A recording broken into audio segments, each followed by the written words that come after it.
Alright, my video today is about doing a party worksheet. This is for you to organize your paperwork.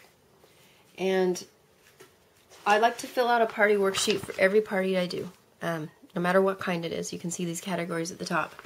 And I put them all on a page cover so I can keep everything together. So in this page, I have this little worksheet, I have this page cover, and then I will be putting all of my lead forms in here. So let me show you how I do this entire thing.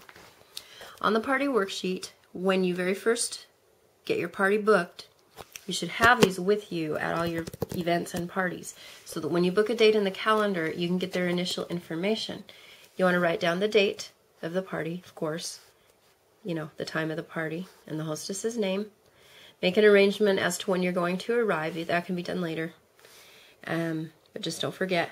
And then, of course, their information, phone number, email, and mailing address. You're going to need all of this stuff to contact them on these steps I'm going to show you.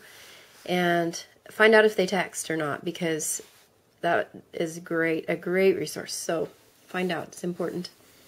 The next thing you want to do is, you know, when you call her or when you're talking in person, find out the location of the party and look up the directions. I can't tell you how many times I've just like kind of blindly driven to a home using MapQuest, and it's kind of scary, and you're in the middle of the woods and you don't know when you're ever going to get there. It's just kind of awkward. So find out where she lives, you know. Let's say I looked her up and realized she lives downtown. So just that's important. Don't forget to do it. So this is your main part with the information. You want to, of course, circle the kind of party it's going to be. I have some where I've circled both, like if they do a basket party after their open house, whatever you want to do. But it's all considered the same party because you're going to do the hostess rewards all in the same calculation. Okay, now you've got your dates and your things to do. This is a really simplified list. I hope it makes it easy for you all to follow. It's nice to just have a checklist. I really think that's a good resource. So first thing you want to do is look at the date of their party here, February 10th. Let's say I met her on December 19th at a jewelry party or something. I'm going to go through and write the dates of all these things, and it tells you here when to write them. Immediately, a month before, 3 weeks before, a week before, da-da-da. So fill out all your dates. Let me tell you what these all mean. First thing you want to do is send a thank you for booking email. And tell her to send a save the date. So your email is going to say something like, it was so fun meeting you at Charlene's party. I can't wait to do yours on blah, blah, blah, at blah, blah, blah. Please let me know if you need anything from me, but here's the instructions. A party is like this. Explain what a party's kind of like. Tell them you're going to friend them on Facebook or to friend you and put your link on there so that you can connect and post pictures and stuff for her friends to get excited about the jewelry. And you want to send that immediately. I would send it the night you meet her if you're not tired, or send it the very next day because they're still excited, and when they get that email from you, they'll just be reminded that they did it. Unfortunately, some people forget that they made a commitment. So that'll be a really good reminder, and it'll be in writing. The next thing you can do is send them a packet. The packet I did is new. I'm going to change it so it says send them a packet.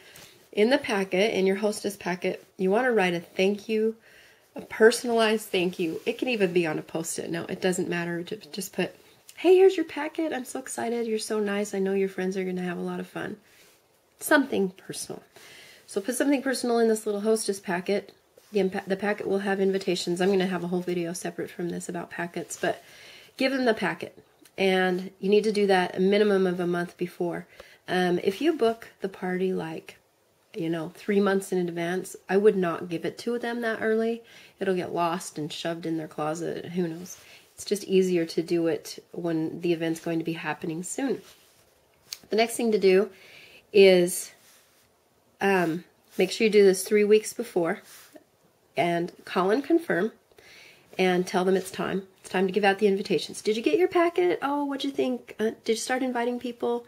Those kind of things.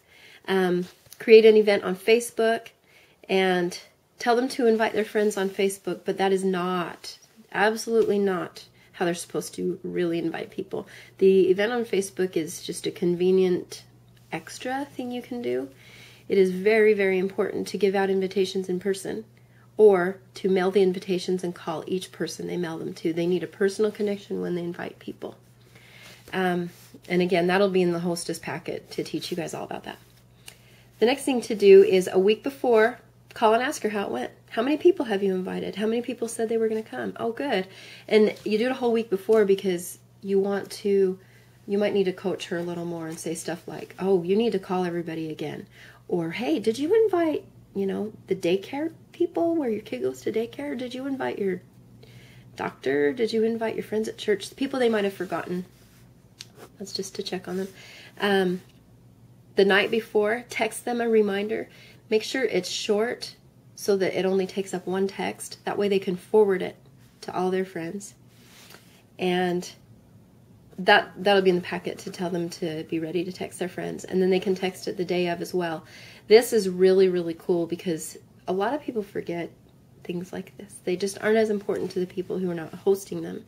So these reminders will be really good. And then the last thing you need to do, and I didn't know this until I started doing paparazzi and met a few more direct, network salespeople, you need to send a thank you card for doing the party. No matter how it turned out, just send a thank you card for their time because they did you a favor. And it shows, a personal connection. It shows that you don't care just about selling jewelry. And the thank you card can or cannot mention jewelry. It doesn't even matter. If you wanted to send them like a little VIP card in there or a punch card with some of the things punched, you totally can. And then the special notes, this is whatever you want to put, Let's say I loaned her 5 pieces to show her friends. This is something you should do anyway. But if they already own jewelry, then you can just say, wear your jewelry everywhere and show your friends when you invite them. But, this is my little note. She lives in a red brick house. That'll help me remember where to go. I need to, she told me she had dogs, so that way I can make sure that I don't have any feather jewelry or something they'll try to eat. Whatever you need to do. So then what happens is you have your party. And by the way, these are little check boxes. So when you do them, you can check them off. And be honest about it, because if you look back in your records, you'll kind of know what things work and what things don't if you forget to do a few steps. Maybe you'll find out it's never important to do one of these steps, or it's critical to do one of these steps, or the party turns out bad, It's a really good record. Anyway, the last thing you do is write down the results of your party. So I'm going to do a second video, part 2, and talk about how to do those results and put them all together in this page protector.